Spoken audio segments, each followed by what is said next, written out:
about 2 years ago.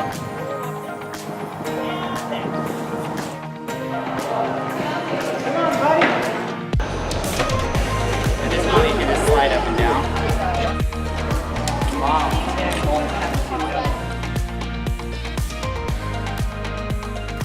I am Olivia Levins, and I am the Interdisciplinary Training Coordinator at the Center on Disabilities and Human Development. We are Idaho's University Center on Excellence in Developmental Disabilities. We are housed in the College of Education, Health and Human Sciences at the University of Idaho. We have a unique opportunity to invite students to come here to our center to work as trainees.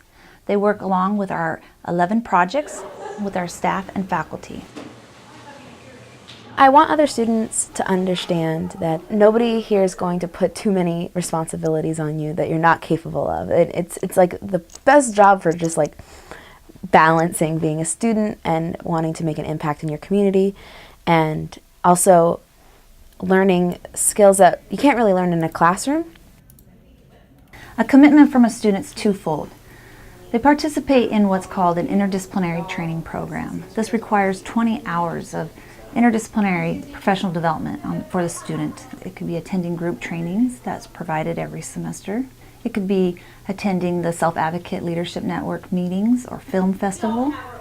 It can also include writing grants and facilitating your own project, such as our Artability project or an interdisciplinary book club.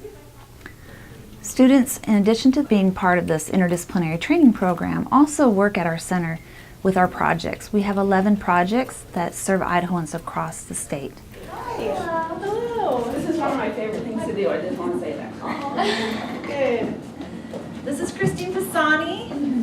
She's the director of our Idaho Council on Developmental Disabilities.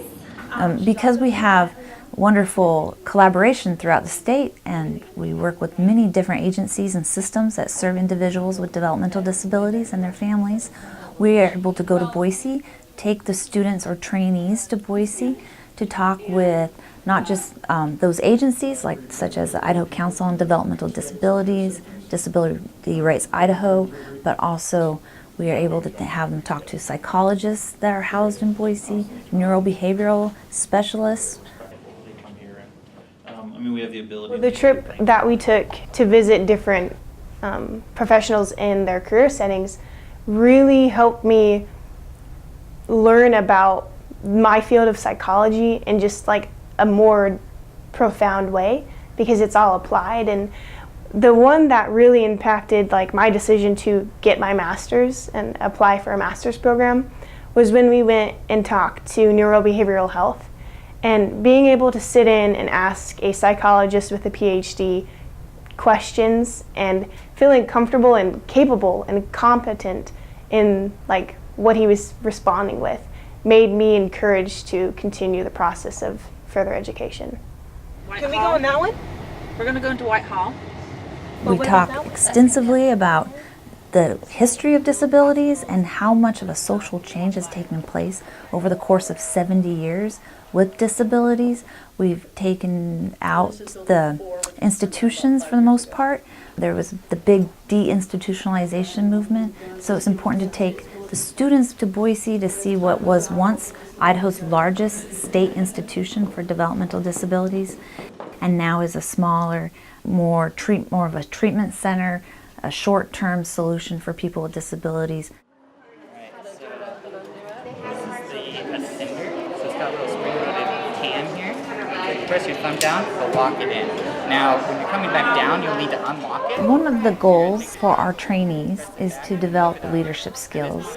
The U of I Rec Center reached out to us hoping to create an inclusive climbing event that would bring in adults with developmental disabilities to explore the rec center, and more particularly the UI Rec climbing wall.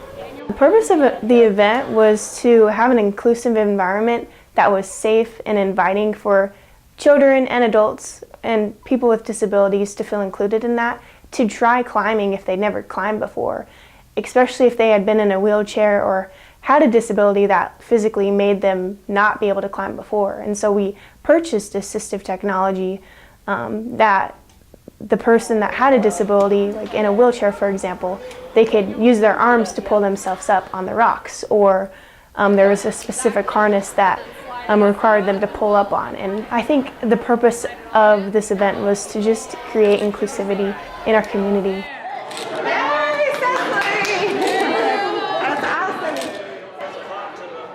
Label cards are going to go centered underneath them.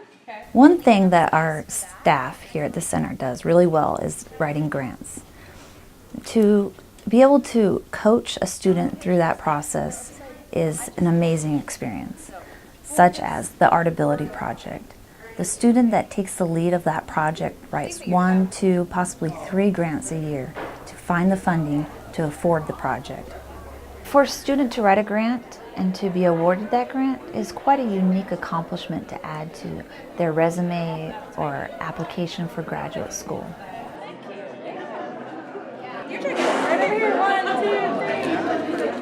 The other thing I don't think our trainees know they're getting into is that we're going to create great, strong advocates. Whether they are going to be an educator, a social worker, whatever field they go into, they're going to realize that they're becoming advocates.